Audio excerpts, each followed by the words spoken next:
do this. My tea's too hot to drink right now, though. I have a sensitive palate. Okay. Welcome to Tea Time with Jen. I am Jen. And I'm Emily. And this is Emily, my daughter. This is episode 1. And we are, it's kind of going to be like podcast style. Yeah, it's just like, it's a nice sit-down conversation in our cozy little corner. Right. So I own this channel, the Intentionally Living with the Padilla Family Homestead. It's kind of my baby. My husband, who's not with us today, he is a huge supporter and advocate for this lifestyle that we're living and the choices that we're doing, and actually was a huge reason why I took the leap and started these episodes. Yeah. He was a big key component to that. He's the balance. Yes, he's the voice of reason most days. When I start to do way too many projects, he's like, yo, rein it in. She's the one who has like 50 different things going at once. I do. And then Emily's my daughter. She's my daughter from a previous relationship, and is with us half-time. She is very eager to do this video. She really likes this topic a whole lot that we're going to be going over today, and really is passionate about a lot of things. Why don't you introduce yourself, tell us a little bit about you, and then we'll go from there. So, as you heard, my name's Emily. I am 17 years old, and I go to a private Christian school. I'm a student leader at my youth group, and I'm also on the worship team. And I'm really, really passionate about helping youth and really, like, helping them through the difficult times, helping them through no matter what stage they're in. And, like, volunteering, veteran work, homeless shelter work, I love those. As you can tell by me being on worship, I'm very passionate about music. I was in musical theater for a very, very long time, and I've been on stage since I was very little. And when I get older, I want to become a worship leader. Awesome. Yeah, Em is my little mini-me. We have a lot of fun together. Okay, so tea time with Jen. We're drinking tea. Yes. What are you drinking? Way too hot chamomile. So Emily is not as adventurous when it comes to tea as I am. A little bit, not much though.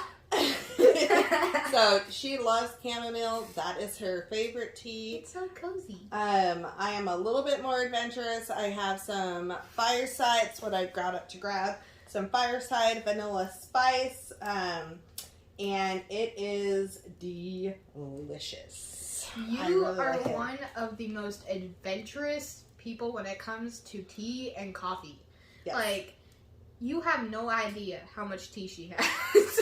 I love it. I love something different to spark a mood or bring up a memory. That one for the seasons. Different seasons. And my bestie's the same way. And we love tea. So I almost did coffee time with Jen, but tea time won. Yeah. Tea time one. Everybody likes tea. Well, if you don't, you can't tell me. I believe anybody who says they don't like tea. Actually, I know a couple people who said that. Because they haven't tried every tea. I really believe there's a tea for everybody. Yeah, because it's also like a little bit descriptive of your character and like who you are a little bit. And there's so many different varieties. And we have blackberry honey in ours right now. It's a local honey. And Em needs the honey a little bit today. Yeah. She's having some winter allergies and woke up with a dry throat. Plus I have the fireplace going. Lots of singing and practicing and stuff. And that with allergies equals my throat's dead. But we're going to go ahead and move into the topic for the day. Yeah. So good. All right, so our channel, we changed the name to our channel to Intentionally Living with the Padilla Family Homestead. Why because is that? Yeah. everything. So I really wanted a name that encompassed who we were. Yeah. And I had the tagline before Padilla Palace Projects because we're doing lots of projects, and this is my palace, and we are the Padillas, and minus me, but right. But it's I don't feel like it had meaning. Yeah, like and there's something missing. There was, and this last year, every time I was having a conversation with somebody, the word intentional came up all the time. And it was, you need to be intentional about making time with somebody. It's intentional about what you're eating. It's intentional about it really all of these everywhere. Different things. Right. And I really realized that that's kind of the change that we made as a family. And part of it was really on purpose. And part of it was naturally. It just snowballed. It just snowballed. It was a very organic thing that came out to where it's like, oh yeah, we need to be more intentional with this or this. Because it really does apply to every portion of your life. How you love someone, how you treat your friends, how you treat your family, how you do with school. Like, you have to intentionally study. You have to intentionally do different things in order to get somewhere and everything. So let's start with, I would be careful hitting the table because you're going to bounce them. Okay, so let's start with the definition of what is intentionally living. And you have a definition, and then I have a different type of definition. So intentionally living, just looking up on Google, says intentionally living is any lifestyle based on an individual or group's conscious attempts to live according to their values and beliefs. I like it.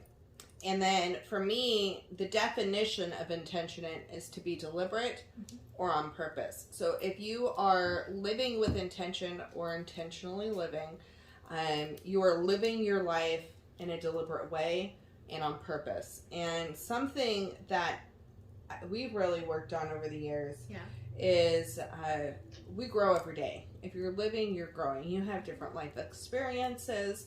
You meet somebody new. You do something new. You're gaining knowledge in some way.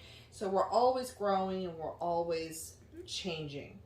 And with that, are we just going to let life happen to us? Or are we going to grow in the way that we want to grow and in the direction and the path that we want to go down? And being intentional about that and making those choices that are going to set us up for that one day. And that's kind of why we chose the name that we did, Intentionally Living. And as I've talked to people over the last year, it's kind of interesting about when you bring up the subject. Like, you make choices. People make choices all the time. We make choices all day. Do you want coffee? Do you want tea? How many cups of coffee do you want? Maybe I need to switch to decaf. And trying to figure out different things. What school your kids are going to go to. What you're eating. You're wearing. What clothes you're wearing. Everything. You make decisions all day long. Every day. And a lot of times we just do it on autopilot. Yeah, and like out of convenience almost. Right. To where it's like we don't really, you get caught up and you aren't intentionally doing it anymore. You're just doing it naturally. Right. And we've had some big things happen over the last handful of years. I mean, lifestyle changed when I met my husband, and we got married in 2017. In 2020, and I got sick. Well, yeah, 2019, I started staying home, and then I started cooking more. Which and really at that point in time, too. the 2019, that period of time when I was starting to stay home, and I had a stepmom who passed away that summer. We had all kinds of things that we were just adjusting and changing, and I had worked so many hours for so long, and it was definitely different for me to change gears. And I, like, my first 2 weeks staying home was me writing out a schedule and planning every single minute of every single day of everything that I was going to do. And I think this was the first time, like, I remember on this particular journey, this portion of the journey, having to be intentional. Yeah. Like, intentionally not book every single moment of every day. To intentionally enjoy a cup of coffee. To intentionally, to slow down. And that was... It was hard at first. Oh, that was an adjustment. Because I remember you, like... You went around, like, you controlled so many things at work that to kind of let that go was very hard. And so, like, you applied it to all of the rest of us. That's it. It was an adjustment for everybody. Like, school with me. I was like, I'm fine. So, it started there and trying to cook from scratch a lot. I knew how to cook, but I wasn't, like, the greatest cook. And so I had started already, like, learning how to make bread, and I made this 4-ingredient artisan bread. It's so good. I couldn't keep plants alive. I had the black thumb. Like, I got my black thumb from her. I could not do anything, and I really realized it's the phase of life I was in, and making time. Plants are like toddlers, and to intentionally make time to learn how to do something and grow something. And that made a huge impact during that phase. Because and they then rely on you and everything. And right. You have to really, like, it teaches you how to balance and everything. It teaches you how to kind of slow down and listen and, like, say, what do these need? Like, right. It teaches you so many different life lessons. So on this path, it really started with health. We're looking at health. Em got sick in 2020. Yeah. Nothing to do with the big I virus did that was not going have around COVID. in 2020. But she got sick. She ended up losing her vision for the most part. She was really blurry-eyed. Like, she could still see stuff. I went from 2010 vision to 2050 and fluctuating. And, like, I was sick for a good 10 months. Yeah, ended up in a wheelchair for a little while, just not being able to see, so she couldn't walk, so lost muscle mass. And then... And, like, my joints were just, like, wobbly, and I was constantly injuring myself walking. She got up and going. We got her good. And then my husband got injured at work. And like we've been dealing with that since the end of 2020. Yeah. And this year, at the beginning of this year, he was diagnosed with type 2 diabetes. Yeah. And I was... I had gallbladder issues, massive gallbladder issues. I ended up having to have my gallbladder removed earlier this year. And with your teeth too. Yeah. Oh yeah. I had that was in... They had, like, genetically bad teeth. That was in 2021? 2021. Yeah. 2021, I ended up having the last of my teeth removed. If you see older videos, I really have jacked up teeth. I never did drugs in my life. Nope, genetics. I had really bad genetics, and then I went through some health stuff with my esophagus. Yeah.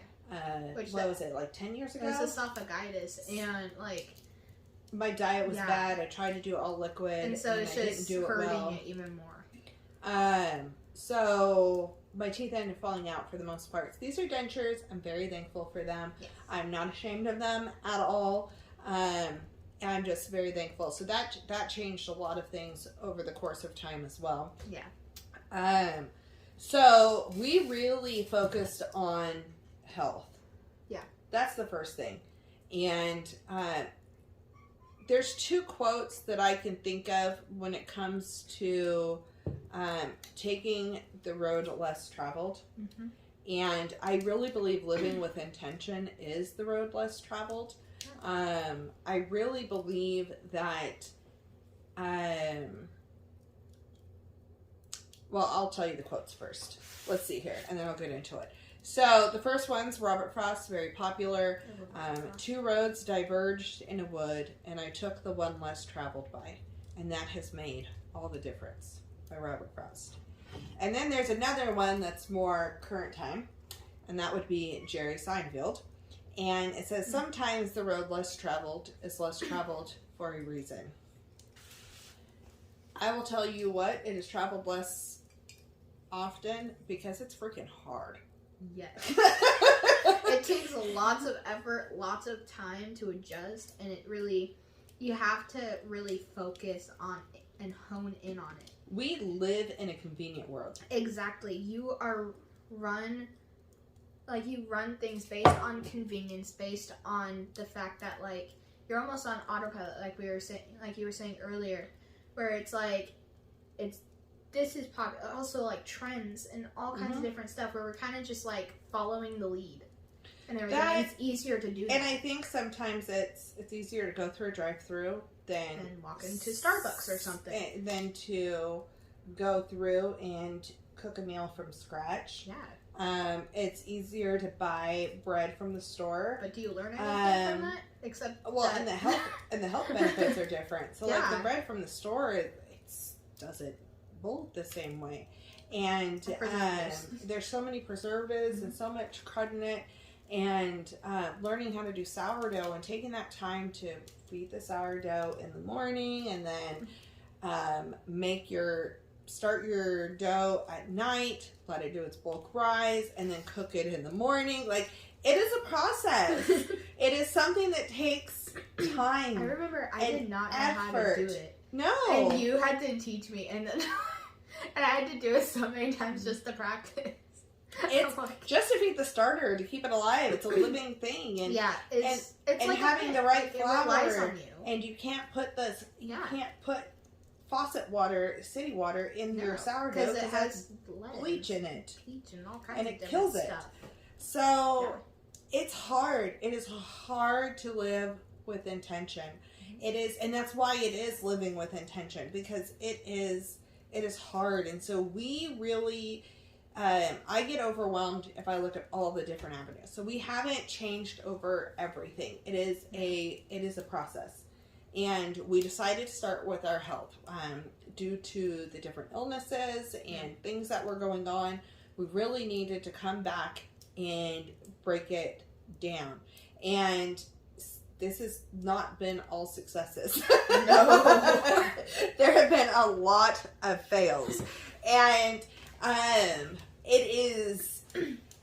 we're all very different too. Yeah. So my husband likes spicy and salty. I like sweet and mild and salty. Yeah. She likes sweet.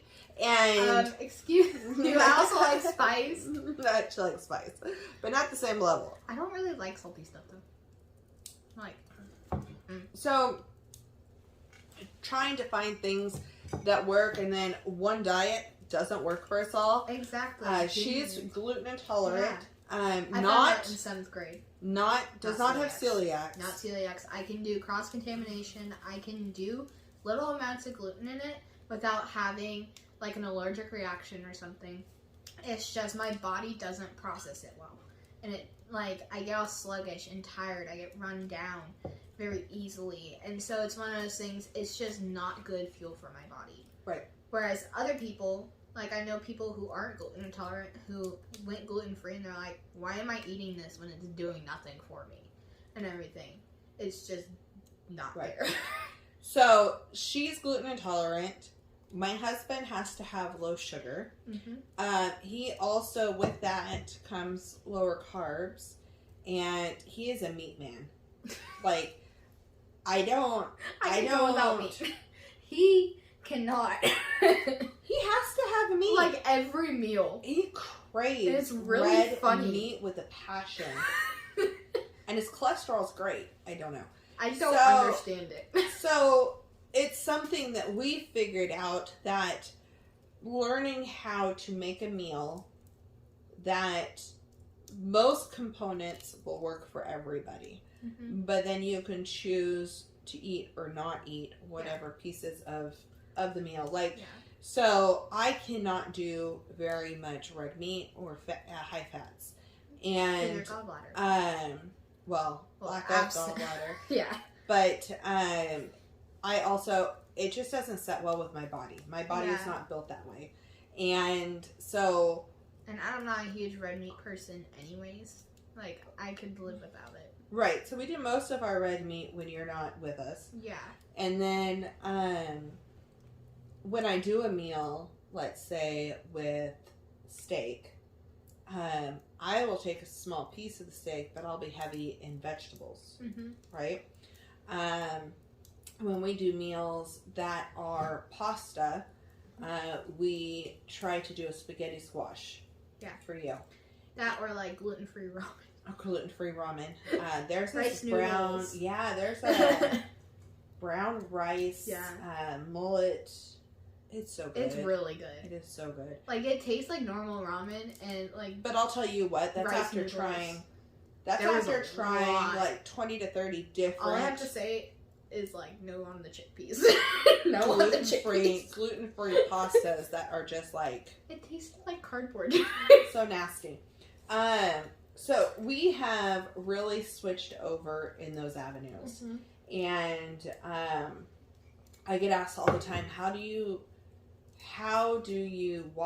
do you do everything that you do? Yeah. Why do you make your sourdough? Why do you make fresh pasta? Why do you, and I don't make fresh pasta all the time, I do try. She has definitely experimented a lot. I remember like our first times making it. There was a lot of mess ups. We're still conquering things like gluten-free bread. I need to figure out how to make gluten-free bread. If y'all have a good recipe for gluten-free bread. I basically just don't really eat bread. Do you remember the bread that I tried to make with the gluten-free flour? And it was like hard as a rock, and we're like hitting it on everything. Like we hit it on the counter and it would not break. And no, not even a dent. It was so bad. Not even a dent was in it. Like, it was just bad. So, doing these things, the reason why I do them is, one, I want to learn skills. And I want to provide my family with healthy food. Now, learning what's healthy for one person versus what's healthy for another person is a challenge. Health is not one size fits all. And figuring out how to be healthy on a budget, like, that is so hard. Oh yeah, because it's one of those things. Gluten-free is expensive. Like, it's smaller bread for like 2 times the price. Right. What was our makeshift for you? What has been our makeshift for you? Tortillas. Like corn tortillas, not flour ones. That has gluten in it too. Homemade corn tortillas was a great bread replacer for you for a long time. Now you're starting to bake and do more things and experiment yourself, and that's great. But that, like, at first was huge. A game changer, and they're so good. They're so good. So, we started building a pantry that worked and helped for us. Yeah. And the first thing we built was beans and rice. We did, beans, rice. We did cheap flour. Yeah. That's before we were doing sourdough. And then I started learning about what was in the flour. What was in the flour, or what wasn't in the flour. Really. And then started adding in some of these things. And we purposely bought, starting in 2019, we purposely would buy bulk in at least one item about a month. And that was a game changer for cooking at home. I had no idea how many seasonings I would go through. I had no idea how much salt and how much flour and how much, like, I had no idea. Well, you just use those ingredients when you're cooking. Yeah. The bread I was making at first was 6.5 cups of flour for the 2 loaves of bread, and it's like, whoop, that's gone. So, really focusing in and choosing those items that, one, save you the most money to buy bulk and to make from scratch, and 2, make the biggest impact on your health. And so for us, bread was one of them. Between the gluten-free and my husband's diabetes, the bread was huge. Yeah. I can't do dollar bread. It's not even a dollar anymore. But it's almost, I can't do $2 bread. Not even at the dollar store. It's $1.25. Yeah. So I can't do that bread. I can't put that into our bodies knowing it's going to do more harm than good. So bread became... You learn stuff and you can't go back because now you know that knowledge and you're like, why do I want that in my body? Right. And you become convicted about it. And at least some people do. Everyone has different convictions, right? Definitely. Well, and again, like our family situation, our body is different. Yeah, health is not one size fits all. It is something that takes lots of experimentation. It takes lots of time, and it takes lots of dedication to saying, "Hey, I want to better myself, and I want to fuel my body with things that will benefit me day to day." Right, and so we started with what we were eating. Yep. Right? And then it started going into, well, hold on, where are we buying it? Yeah. And finding places that we could buy bulk. Yeah, and like local too. Local or bulk, because Azure standard is not local. No, it's not. But we can get quality for the same, we can get quality, organic, bulk flowers and food for the same price almost that I can buy regular, not great food in bulk from stores. And like, wouldn't you want healthier stuff for the same price and like even more of the and learning what comes into stuff. So trying to do more farmers markets or farm stands or like going to the U-Pick farms, the things like that. At the farmers markets, like that and that U-Pick corn, and that stuff is sweet. Like, it's good. You should see Junior eat it. Like, my stepdad, he is addicted to that stuff. I swear. But once you've had it, you don't want to go back to cheap canned corn. So then you learn. 'Cause it tastes different. Then you learn how to store it. Yeah. And you're supporting people where it came from. And when I realized how new grocery stores were, that was mind-blowing to me. Mm-hmm. Like, they're less than 100 years old. And a couple generations ago, people were used to just going out back, getting some stuff from their garden. Or, right. Or like, bartering with neighbors, or trading, doing whatever. And it wasn't the same shaped, perfect looking tomato every single time. And I love Roots and Refuge says real food comes dirty. And learning how to deal with caterpillars and slugs in your food. Things like that, and how to manage that. And the nutrient volume and the difference in that's something, guys. Gardening in an apartment is rough. It's so hard. I share so many gardening videos of the GreenStalk towers and stuff like that because I get it. I get that it's hard. We have. That shouldn't stop you from doing it. We have landscapers that are for the apartment. You should see. And landscaping there, she's just like staring out the window. It's like they purposely aim the leaf blower straight at the towers. And I'm like, there's not even bark on them. There's not leaves on them. So many things have broken because of that. Like, where it's just like, and then a whole thing just falls off the plant, and we're like, what? Yeah. And then there is the pests and the options for what you can do. Like, I can't really do mesh coverings over stuff because it doesn't look pretty. Greenbelt. There's a bunch of different critters that come over from there to where it's like they're gonna start eating the stuff maybe. So your options are harder. Yeah. And then what you have available to you to do is very different. It's hard, but it is so worth it. Man, those fresh collards or I love collards. Fresh radishes out of the garden, the sweet fresh kale, I never really thought I was a kale person. I am not. Like, I never thought I was a kale person. And I never had collards. And then your first time growing them, I had them, and now I love them. Right. And it's something that it allowed us to experiment. Yeah. We're getting higher nutrients. You're learning a skill. With you not eating red meat, that's the iron you need and everything. There's so many different things in it where it's like, hey, that can help with that. Right. And then learning how to extend seasons or grow where you are. Learn the environment. Planting and growing things inside. We have the grow lights off right now for this video because it's just too bright behind her. Yeah, it but looks we have like tomatoes and stuff growing in here.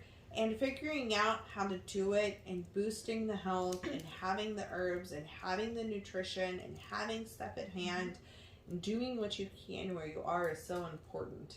Yep. And one day, we hope to have property. Yes. One day we hope to have a large garden. One day we hope to have animals. I want a baby goat. But until that day, I'm not just going to sit there and do whatever now and wait for that day to come. I'm going to intentionally decide right now to learn how to cook fresh food, how to ferment, how to preserve, how to grow a garden, how to do whatever. Embrace where you are now so you can learn for your future. Right. That way, whenever I do have that, I know how to deal with it. Because it gives you experience. When you get out there and when you come to that time where your dreams are starting to become a reality, you will have the tool belt you need by doing it the harder way first. Right. And everything. So today's conversation obviously is primarily about our lives. Yeah. Kind of get to know us. But I hope that it encourages you that you can make small decisions now. Y'all, we live in a small apartment. It is a 2-bedroom. It is 2 stories. It's considered a townhome, but it is small. It's not built with a kitchen. That's a farmhouse kitchen. It's not a small kitchen. It's not built with a pantry to store any type of food. Harry Potter closet. It's not conducive to this lifestyle. Yeah. But we decided to make decisions that worked for us, that are outside the norm. We got rid of the living room. Sometimes I miss that. We miss the couch. But we got rid of the living room, and now this apartment living dining room space is literally all dining and an extension of the kitchen. When we go to can or we go to that fire's being sassy right now. Yeah. So when we go to can or do huge preserving days, I plan to do that on the weekends, and I put it outside on a burner and I use our walkway, and I lay it all out, and then I do a quick cleanup and put it away. And then I don't have to worry about the stress small space and not having enough room. We just pull out the fold-out table. Yeah. We literally turned the coat closet into a long pantry. Yeah. We, what else did we do that's different? I mean, we have a whole island instead of our living room. An apartment fridge is not going to be enough to cook from scratch. So we have a chest freezer, and then we have like a regular freezer fridge. That's a fridge. It could act as either one. And we make it work for us because those are the things that we needed to make life easier. Yeah. So we didn't go to the store every week, because if you go to the store every single week, you're going to spend so much more money on impulse foods. We live in California. It's so expensive. So I try really hard to do bulk. So like this summer, we bought a bunch of stuff, put it away. It's in the freezer. So now when we want fresh corn, we take out our blanched corn and we have fresh corn on the cob that is freaking delicious. We have onions and bell peppers. I will not buy a spice jar at the grocery store. I won't do it. I can't bring myself to spend that money on a little jar with hardly anything. No. It's just the amount you get for it is off the hook. Mm-hmm. And so really looking for the right places. Yeah. I can get 1 pound of basil. What did I spend, like $10-12, something like that, on 1 pound of basil. I think it was like 10. And I got 4 quart-sized jars of basil for that. Like, and we use it all the time. I use basil in everything. She's a basil addict. I don't understand. So I slowly, whenever I do my bulk orders, I usually add a spice in. Yeah. And so we did rosemary. We've gotten oregano. Yeah, we like have a huge jar of rosemary. Bay leaves, guys. Oregano. Bay leaves. You don't need a pound of bay leaves. It's a 2-gallon jar. She has it like in this huge thing. It was all like, it was all vacuum packed. Yeah. In the thing, and you cut it and open. so it looks smaller, and then oh my gosh, it's so much. They lose weight like nothing. But we have this stuff, so now I get to go through and I get to use it. Got bay leaves for like 10 years now. Yeah, probably not that long, but because we use them for pests too, to keep moths and bugs out. We put them in all of our dry goods. Soup. I add them to all of our soups. So make your space work for you. Mm-hmm. That's my encouragement. That's what this kind of topic is about. Is how to get started. Pick an item. I want to switch all of our makeup. I want to switch all of our skincare and home products eventually over. But that wasn't my top priority because that's not the issue that we were having. Yeah. We were having diet issues with our bodies and health issues. So that's where we needed to start. And so that's where we started. And I dabble in homemade soaps. I dabble in little things here and there. We've done it for years. I remember, like, if we ever fundraised anything, it was like, I remembered it for the homeless. But that was melt and pour. Yeah. Melt and pour soap. Now we're getting into more, we're getting more into, like, I have all the stuff to make a lye soap right now. And, which is just better for the skin. But learning how to make salves, learning how to do these things, and don't do them all at once. Trust me, you will get overwhelmed and be like, this is crazy and ridiculous. Take it one baby step at a time. Pick an item and go for it. If you want to learn how to make bread, do it. If you want to learn how to grow plants, grow them.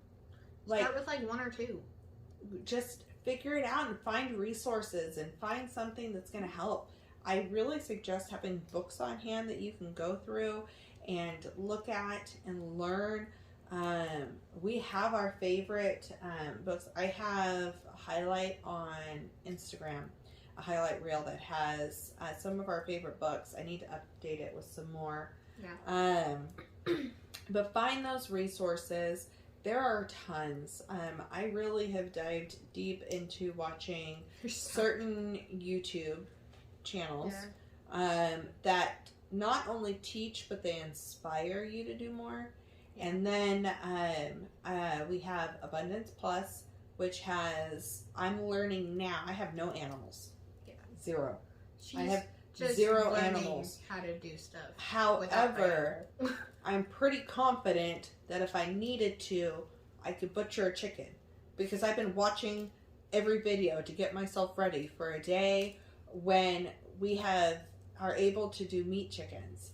And that is something we want to do one day because we want to know where the food came from. We want to know what it's eating. We want to know that that animal had a good life. Yeah. And you want to know that there's no added stuff that's going to hurt you or anything, or like... Now, we haven't actually done it yet, and it's going to be harder emotionally than I'm planning on, I bet. But, like, going back to the, like, your environment may not be conducive to where you want to be. and everything, like, one of the biggest things I've really learned is get comfortable with being uncomfortable. And everything. Yes. And really saying... Because then you're going to get comfortable where you were uncomfortable at one point. Yeah. And then you have to step out again out of your comfort zone and go into something new because it helps you constantly grow. Because and everything. That's where growth happens. It happens when you're extremely out of your depth. And it's one of those things, like, your environment may not be conducive, but you know what? You can make it conducive. You can jimmy rig wherever you need to and everything. That's what we've been doing. And so, and it's been working. And we fail forward. Yeah. We fail forward. If we failed, we learned something in the process. You grow through the failure. You grow and you learn through the failure and the challenges that you face. It keeps you constantly growing. And that's one of those that's like the biggest thing is you want to keep growing through it all and you want to keep learning and learning and learning. Right. And don't give up when it's hard. Yeah. And pick an item and go for it.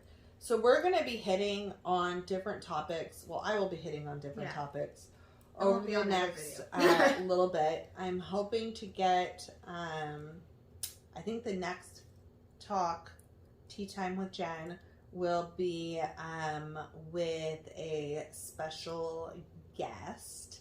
And we are going to talk on some fun subjects. It'll be, I'm hoping that we're going to be talking about going after dreams, raising kids, and so forth. And so I really hope that you subscribe and that you stay around. And I'm going to create a playlist for Tea Time with Jen.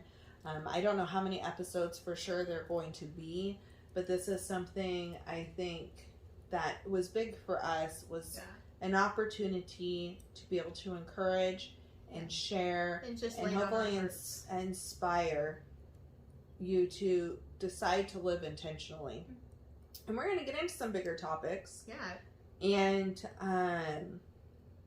figuring some stuff out. I think my husband will be on at least one of them. Wrinkle him in. And we'll go from there. But I really hope that you take the time to grab a cup of tea and figure out what it is that you're intentionally going to do today for tomorrow. Have a great rest of your day.